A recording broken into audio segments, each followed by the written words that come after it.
कयाधु के गर्भ से प्रहलाद का जन्म हुआ और वह दिनों दिन बड़ा होने लगा। सभी को इससे आनंद यानी प्रहलाद मिलता था, अतः उसका नाम प्रहलाद रखा गया। दैत्यों के गुरु थे शुक्राचार्य। उनके षंड और अमर्क नामक 2 पुत्र थे। जब प्रहलाद 5 वर्ष के हुए तो हिरण्यकश्यपु ने षंडामर्क को बुलाकर उनसे कहा कि मेरे इस पुत्र को राजनीति की शिक्षा दो। सुखदेव जी वर्णन करते हैं, राजन, वैसे तो षंडामर्क प्रहलाद जी को राजनीति पढ़ाते थे, किंतु प्रहलाद तो गर्भवास के समय से ही भक्ति के रंग से रंगे हुए थे।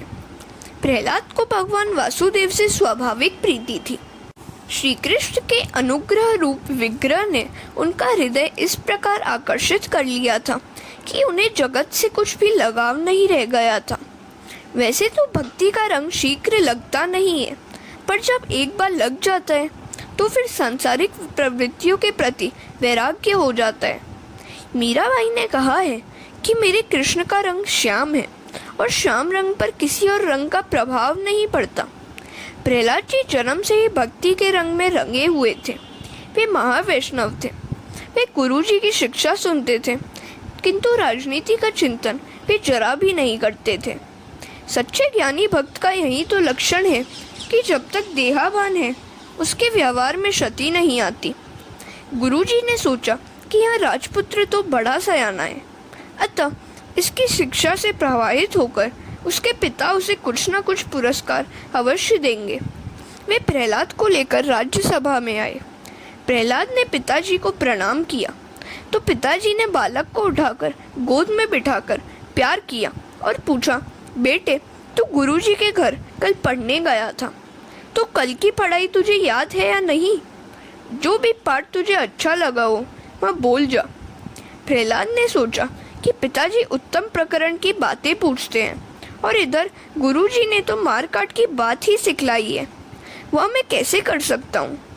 अतः उन्होंने पिताजी को अच्छी सी बात बताई।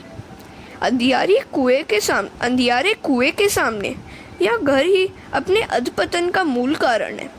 जीवों के लिए यही श्रेयस्कर है कि वे गृह त्याग करके वनवासी बने और वहाँ भगवान श्रीहरि का आश्रय ग्रहण करें। प्रहलाद बोले, पिताजी, अनेक जन्मों के अनुभव से मैं यह कह रहा हूँ कि यह जीव कई बार स्त्री, पुरुष, पशु, पंछी बना है। हजारों जन्मों से विभू से विभक्त बना हुआ यह जीव लौकिक सुखोपभोग में लीन है, फिर भी वह अतृप्त ही है। तृप्ति भोगने से नहीं, त्याग से ही प्राप्त होती है।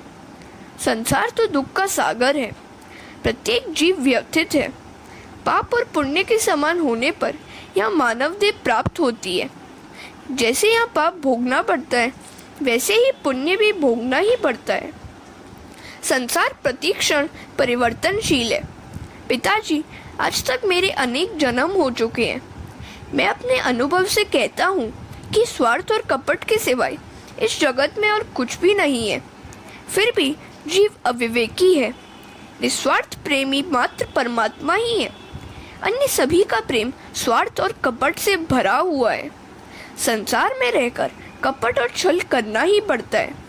जहाँ कोई वासना आई कि छल कपट करना ही पड़ता है। पति पत्नी के प्रेम में भी स्वार्थ और कपट होता ही है। जीव कितना स्वार्थी और कपटी है। मुझे एक सनारी मिली जो बता रही थी कि उसके सास जी ने उसे चेतावनी दी है कि 3 पुत्रियां काफ़ी हैं। अगर चौथी बार भी उसने पुत्री को जन्म दिया तो किसी भी तरह उसे घर से निकाल बाहर किया जाएगा। वैसे पुत्र का जन्म हो या पुत्री का, किसी के अपने बस की बात तो नहीं है। पुत्र एक ही कुल का उद्धार करता है, जबकि सुयोग्य पुत्री तो पिता और पति दोनों के कुलों का उद्धार करती है। दुर्भाग्यवश यदि पत्नी बीमार पड़ जाए तो वह 4-5 हजार का खर्च कर देगा, 2-4 वर्ष प्रतीक्षा भी करेगा।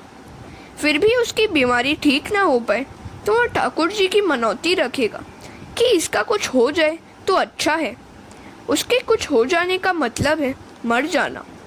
वह सोचता है मेरी आयु भी अधिक नहीं है, 48वां वर्ष ही तो अभी शुरू हुआ है।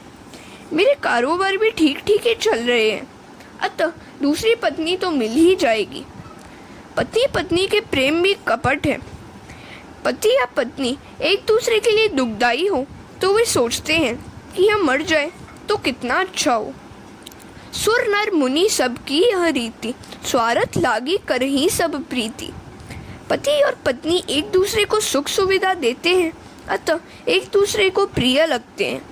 उनमें से किसी ने भी दुख देना शुरू किया कि उससे घृणा होने लगेगी। जगत में स्वार्थ और कपट के सिवा और कुछ भी नहीं है। हरे कृष्ण।